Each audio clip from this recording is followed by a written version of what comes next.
semuanya, Assalamualaikum warahmatullahi wabarakatuh. Perkenalkan, nama saya Hilda Wuliamarta. Saya dari Prodi Sistem Informasi semester 3 kelas karyawan Institut Bisnis dan Informatika Kesatuan Bogor.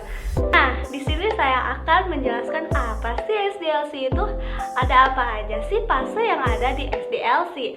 Oke, SDLC itu adalah System Development Life Cycle. SDLC adalah proses keseluruhan yang membangun, mengimplementasikan, mendeploy, membuat, menggunakan, memelihara, serta memperbarui sistem informasi.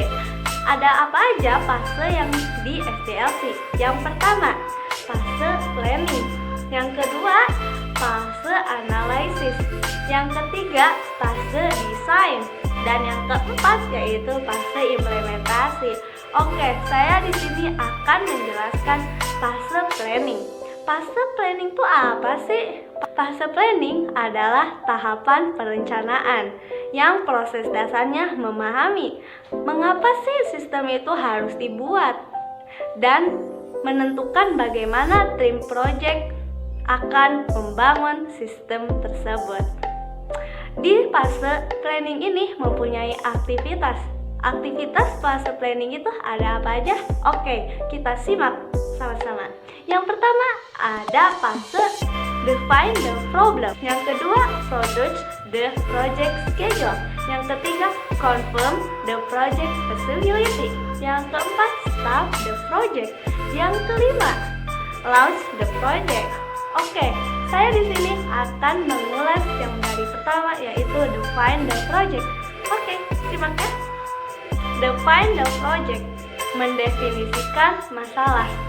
Bisa dari tim IT atau dari departemen lain. Jika project ini berasal dari kebutuhan departemen, maka pengguna utama wajib berkonsultasi ke tim IT untuk membantu tim project memahami proses bisnis yang ada. Jadi, yang mengusulkan wajib mendefinisikan proses bisnis yang ada. Contohnya, misal di dalam kampus belum ada sistem informasi untuk orang tua yang bisa real time melihat nilai, kehadiran, serta keaktifan para anaknya. Dan ini disadari oleh tim BAAK, bukan tim IT.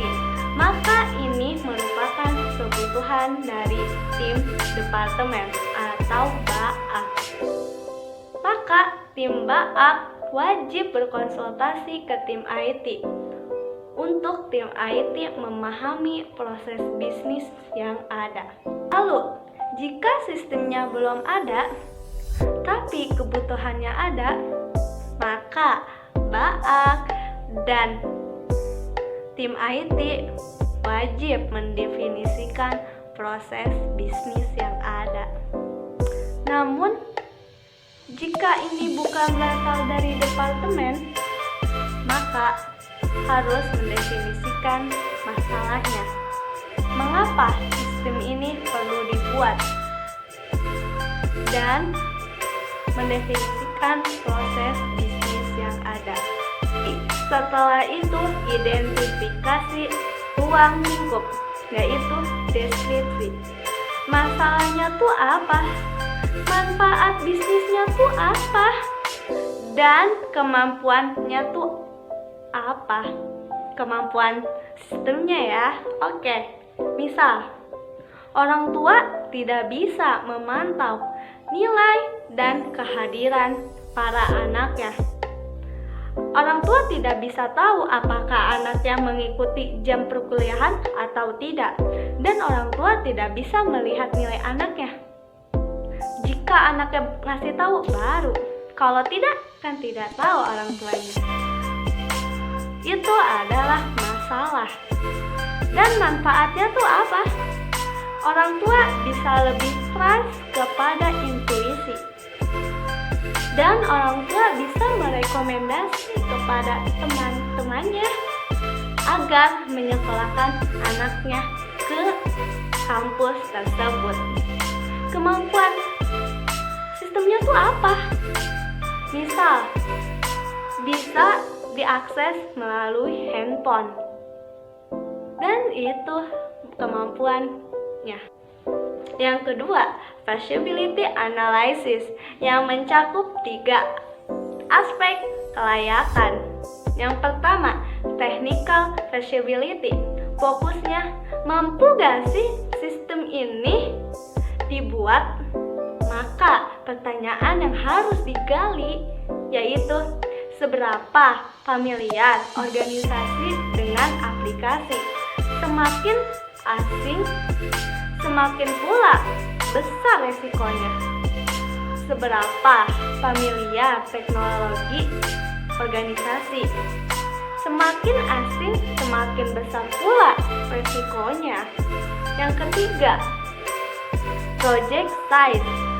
Besar gak sih projectnya? Rumit gak sih projectnya?